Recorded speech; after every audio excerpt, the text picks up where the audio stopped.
Film की शुरुआत में हमें एक खूबसूरत नर्स को दिखाया जाता है जो हॉस्पिटल में अपने मरीज की देखभाल कर रही थी। मरीज एक बूढ़ी औरत थी जिसकी हालत बहुत ज्यादा खराब होती है। उसको सांस लेने में भी तकलीफ हो रही थी, इसीलिए वो नर्स जिसका नाम ग्वेन होता है वो उस औरत के पास आती है और उसकी ऑक्सीजन को बंद कर देती है। उसके सांस लेने के पाइप को भी उसने बंद कर दिया था। इस वजह से उस बूढ़ी औरत की सांसें बंद होने लगी थी। हैरानी की बात ये थी, उसके बाद हॉस्पिटल में ग्वेन शोर मचा देती है, डॉक्टर को बुलाती है। जब डॉक्टर आकर उस बूढ़ी औरत को बचा रहे थे तो ग्वेन दरवाजे के पास खड़ी हंस रही थी। यहाँ पर हमें पता चलता है ग्वेन एक साइको पागल नर्स है। उसे अपने मरीजों को दुख तकलीफ में देखना अच्छा लगता था। फिर उस बूढ़ी औरत को डॉक्टर्स ने बचा लिया था। ग्वेन ये सब देखकर चली जाती है। उसे देखकर इस बात का अंदाजा लगाया जा सकता था कि उसे अपनी ऐसी हरकत पर जरा सा भी पछतावा नहीं था। इसके बाद सीन एक घर पर शिफ्ट होता है जिसमें मीरा नाम की लड़की अपने हस्बैंड और बेटे के साथ हंसी खुशी जिंदगी गुजार रही थी। उसका हस्बैंड जब उससे बातें कर रहा होता है तो उनके पास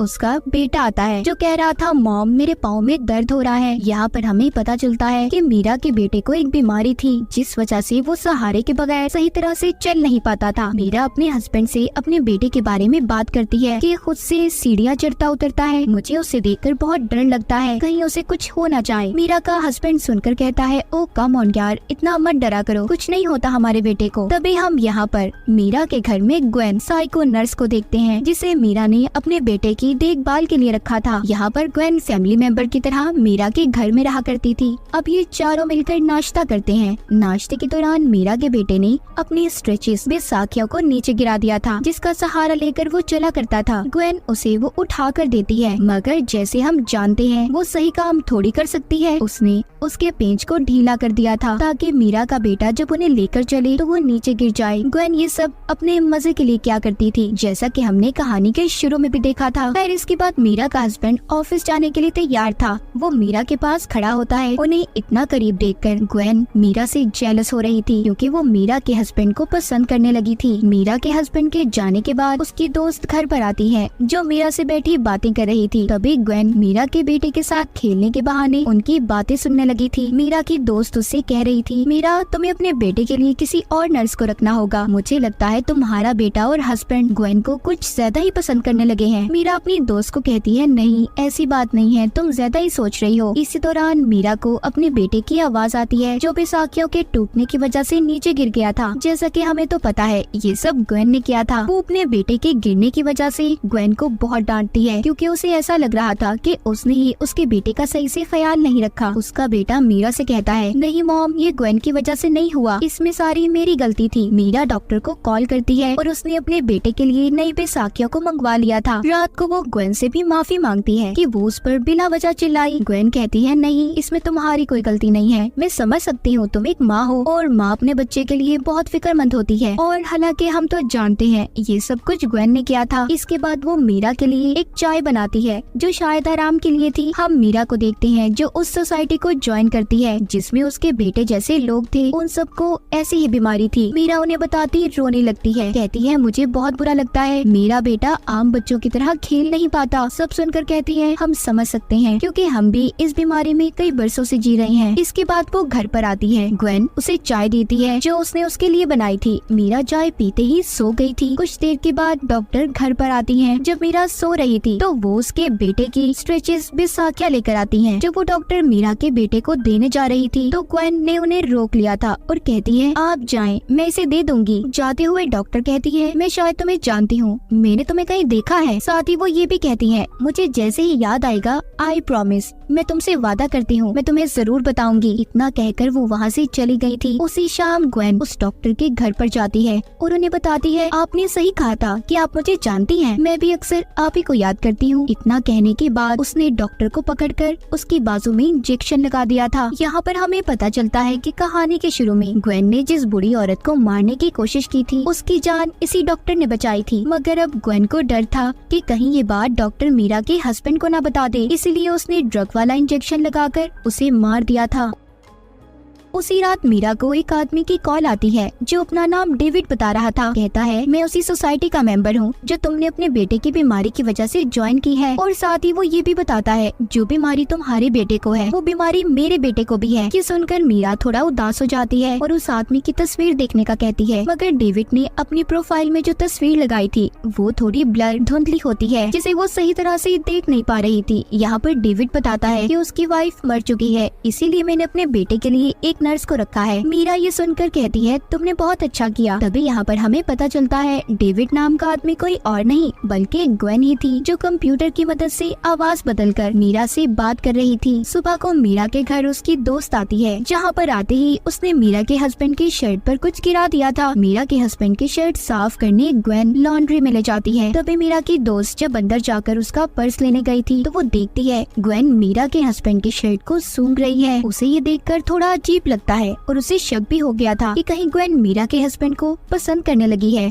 मगर ये बात वो अपनी दोस्त मीरा को नहीं बताती क्योंकि उसे डर था कि कहीं उसकी फैमिली खराब ना हो जाए। रात को दोबारा से ग्वेन डेविड बनकर मीरा से बात करती है और उसे उसके बेटे के बारे में पूछती है। मीरा बताती है कि हाँ, मेरा बेटा अभी कुछ नॉर्मल है, मगर मुझे उस दिन बिल्कुल अच्छा नहीं लगा जिस दिन वो गिर गया था। इतनी बातें करने के बाद ग्वेन जल्दी से मीरा के पास जाती है ताकि वो उसे पकड़ सके कि वो किसी आदमी से बात कर रही है, और इस खेल में वो कामयाब भी हो गई थी। जाते हुए वो मीरा के हस्बैंड से कहती है, मैंने अभी मीरा को सुना वो शायद किसी से बात कर रही थी। वो चाहती थी कि मीरा का हस्बैंड उस पर शक करे और मीरा को छोड़ दे, मगर यहाँ पर उसकी गेम उल्टी हो जाती है। मीरा का हस्बैंड अपनी बीवी के हक में बोलता है और कहता है वो बहुत ज्यादा काम कर रही है आजकल, उसकी नींद भी पूरी नहीं होती, शायद इसी वजह से वो थोड़ा परेशान भी रहती है। ग्वेन सारी बातें सुनकर मीरा के हस्बैंड के गले लगकर गुड नाइट बोलकर चली गई थी। ग्वेन दरअसल किसी भी तरह मीरा के हस्बैंड को पाना चाहती थी। अगली सुबह हम देखते हैं ग्वेन और मीरा का हस्बैंड किचन में थे। ग्वेन हमेशा मीरा के हस्बैंड के पास रहने के बहाने तलाश किया करती थी। मीरा जब सोकर उठती है तो ग्वेन ने उसके घर के सारे काम कर दिए थे। तभी उसे उसकी दोस्त की कॉल आती है जो मीरा से शुक्रिया बोलती है, ये कहकर कि तुमने मेरे बर्थडे को याद रखा। मगर मीरा थोड़ी कंफ्यूज और हैरान होती है क्योंकि उसने फूलों को नहीं भिजवाया था। ग्वेन उसके पास आती है और बताती है कि तुम अपनी दोस्त की बर्थडे को भूल गई थी ना, तो मैंने उसके घर में फूल भिजवा दिए। मीरा चलते हुए बेहोश होने लगती है। ग्वेन उसे बचाकर सोफे पर ले आई थी। मीरा कहती है कि शायद मुझे किसी डॉक्टर को चेक करवाना चाहिए, इस बारे में तुम मेरे हस्बैंड से कोई बात मत करना। ग्वेन कहती है, तुम्हें डॉक्टर के पास जाने की क्या जरूरत है, मैं तुम्हारा ब्लड खून को लेकर लैब में टेस्ट करवा दूंगी। अब रात को ग्वेन दोबारा से डेविड बनकर मीरा से बात करती है। मीरा उसे अपनी परेशानियों के बारे में बताती है। तभी यहाँ पर उसका हस्बैंड और बेटा आ गए थे, जिन्हें देखकर मीरा कॉल को कट कर देती है। मीरा अपने बेटे को कमरे में ले जाना चाहती थी, मगर तभी उसे सब कुछ धुंधला दिखाई देने लगता है और वो सोफे पर ही सो जाती है। तभी उसे मैसेज आता है, डेविड एक फ्रॉड है। सुबह को जब मीरा का हस्बैंड उसके पास आता है तो वो उसके फोन पर मैसेज देखता है। उसे कुछ समझ नहीं आती कि डेविड कौन है और मीरा क्यों उससे बातें करती है। वहीं पर उसका बेटा भी इस बात को सोचता है कि उसकी मॉम इतना ज्यादा क्यों सो रही है। ग्वेन मीरा के घर के सारे काम क्या करती थी, फिर भी मीरा उसे गलत समझती थी, इसीलिए अब वो ग्वेन से माफी मांगती है। ग्वेन को अब ये लगने लगा था सभी उसे पसंद करते हैं। तभी मीरा के पास उसी आदमी का फिर से मैसेज आता है कि डेविड फ्रॉड है, जिसे पास बैठी ग्वेन ने भी पढ़ लिया था। मीरा किसी तरह खुद को ऑफिस जाने के लिए तैयार करती है और ऑफिस आ गई थी। वो अपनी दोस्त से मिलकर उसे बताती है कि मेरी ब्लड रिपोर्ट्स बिल्कुल ठीक आई हैं और ग्वेन ने सही कहा था, मुझे सिर्फ आराम की जरूरत है। उसकी दोस्त कहती है, तुमसे एक बात कहूँ मैं, उस डॉक्टर को दिखाओ जिसका ग्वेन से कोई लेना देना ना हो, वो उस डॉक्टर को ना जानती हो। तभी उसे वहाँ पर एक मेल आती है जो डेविड की थी, जिसमें लिखा था, वो आदमी जो मेरे बारे में तुम्हें मैसेज कर रहा है वो तुम्हें बदनाम करना चाहता है। तभी उसे उस आदमी की भी मेल आती है जो कह रहा था तुम्हारे बेटे की जान को खतरा है। ये दोनों मेल्स पढ़ने के बाद मीरा घर आ जाती है और बहुत ज्यादा परेशान भी थी। इस बारे में उसने ग्वेन को भी बता दिया था और कहती है, उस आदमी से मिलने मैं शाम को कैफे में जाने वाली हूँ। ये सभी बातें मीरा का हस्बैंड भी सुन लेता है, जिसे अब लगने लगा था कि ग्वेन की बातें सच हैं, उसकी बीवी उसे धोखा दे रही है। अगली सुबह मीरा उस आदमी से मिलने एक कैफे में जाती है जो असल में डेविड था। वो बताता है, मेरा नाम डेविड है और मेरी कभी भी तुमसे कोई बात नहीं हुई। वो ये भी कहता है कि मेरी बीवी को ब्लड कैंसर था। उसे एक दिन एक आदमी की कॉल आई जो उससे बातें किया करता था। उसने उसे डॉक्टर के पास जाने से मना किया, जिस वजह से मेरी बीवी उसकी सारी बातें मानने लगी और इसी वजह से उसकी मौत हो गई। वो उसे उस आदमी की तस्वीर भी दिखाता है। तभी मीरा को पता चलता है कि ये तस्वीर तो उसी आदमी की है जो अब तक मीरा से डेविड बनकर बातें कर रहा था, लेकिन अभी भी मीरा को ग्वेन पर कोई शक नहीं हुआ था। तभी बाहर हम उसके हस्बैंड को देखते हैं जो मीरा का पीछा करता यहाँ तक आया था। वो अपनी बीवी को डेविड से गले मिलते हुए भी देखता है, जिससे उसे यकीन हो जाता है कि मीरा सच में उसे धोखा दे रही है। उधर घर में मीरा की दोस्त आई थी जो उसे उसका बैग देने आती है। ग्वेन घर पर उसके बैग को ले लेती है। तभी मीरा की दोस्त ग्वेन से कहती है कि मैं जानती हूँ तुम मीरा के हस्बैंड को पसंद करती हो। मैंने उस दिन तुम्हें शर्ट सूंघते हुए देख लिया था। मीरा की फैमिली से दूर रहो। अगर तुमने उन्हें जरा सा भी नुकसान पहुँचाने की कोशिश की तो मुझसे बुरा कोई नहीं होगा। इतना कहकर वो जब वहाँ से जाने वाली थी तो ग्वेन पीछे से